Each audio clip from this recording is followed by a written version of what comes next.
Bom dia, bonitos e bonitas, bom dia a todos do oitavo ano.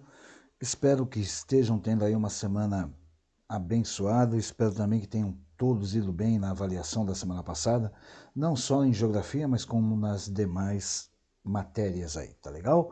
Então hoje nós vamos ver na página 221, né? Nós estávamos falando da economia rural, né? Nós vimos o aspecto humano europeu, nós vimos a economia rural europeia, e hoje na página 221, atentem aí para a página, tá? 221, nós veremos aí a redução do uso da mão de obra rural e posterior a isso, né, nós vamos ver a exploração direta da terra e depois a produção comercial intensiva. Assim, gente, antes de começar a apostila, a gente vai rememorar um pouquinho do que eu falei da economia rural americana. Então eu coloquei para vocês, como já é sabido, que o continente europeu, né, por se tratar do segundo menor continente do mundo, ele é um dos mais ricos. Olha que interessante. O segundo menor continente do mundo e um dos mais ricos. A riqueza europeia, ela tem a sua origem na primeira revolução industrial, né? Que foi, já estudamos, mas convém lembrá-los, que essa primeira revolução industrial ela ocorreu lá em meados do século XVIII, né? Possibilitada principalmente pelas relações com as colônias africanas e americanas, pelo comércio também com os países asiáticos e pela presença aí de ferro e carvão em abundância no subsolo europeu. Então, a primeira revolução industrial é o que nós podemos chamar de mola propulsora para a riqueza econômica da Europa. O século XX ele é marcado por dois acontecimentos, né? Dois acontecimentos que muitos chamam de frustrante, que são as duas guerras mundiais em solos europeu. Isso fez com que a Europa perdesse para os Estados Unidos e Japão a primazia na atividade industrial. Então, a indústria europeia ela era a primeira do mundo. Depois das duas guerras mundiais, o Japão e os Estados Unidos tomam a frente dos países europeus aí, tá? O medo de outra grande guerra e a perda da riqueza, né, no período de guerra levaram os países europeus a fundarem aí o que nós chamamos de Acordo de Livre Comércio, né, que culminou com a criação do que nós chamamos de União Europeia. Então, a União Europeia, todo mundo sabe que é uma comunidade de países onde não existem barreiras e nem limites, né, para a circulação de mercadorias, tá legal? Então, assim, tanto mercadorias e pessoas. E aí, para fortalecer esse acordo de livre comércio, eles lançam aí uma moeda única, né, que é chamada de euro. E a União Europeia hoje é a maior responsável pelo comércio global e ela detém aí cerca de quase 17% de todas as transações de mercadorias do mundo.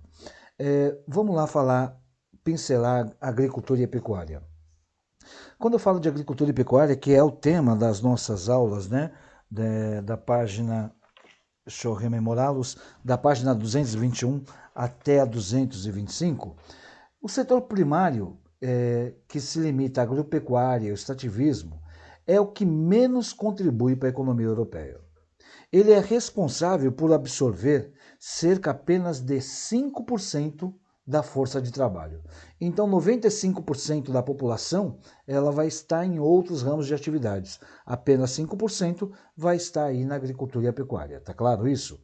A estrutura agrária da Europa ela possui um grande número de propriedades familiares e cerca de 90% dessas unidades, né, que nós chamamos, elas são agrícolas e utilizam a própria mão de obra familiar.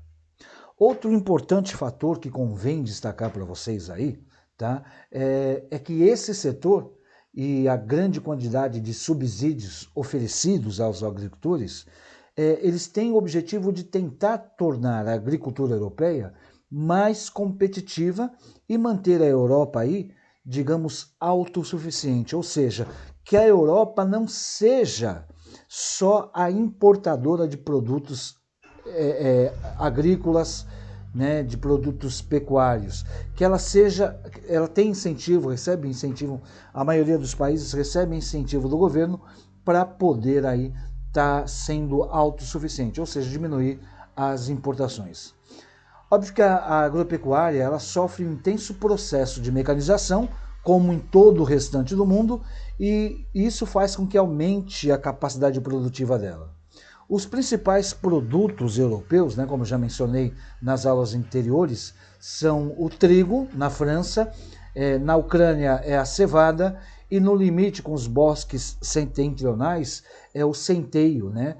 O centeio que é em alternância aí com a batata, que é cultivada em solos arenosos, tá legal?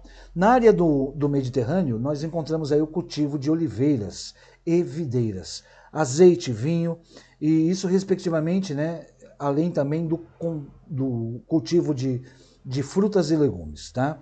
Já a pecuária, ela é empregada, diria eu, ela é praticada empregando aí uma alta tecnologia, principalmente nos países nórdicos, né, e baixos.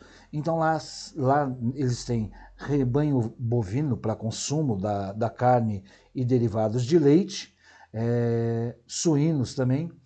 Outro aspecto importante e favorável é a pesca, que ela tem uma grande importância aí nos países da Escandinávia, Portugal e Espanha, e assim sucessivamente. Tá?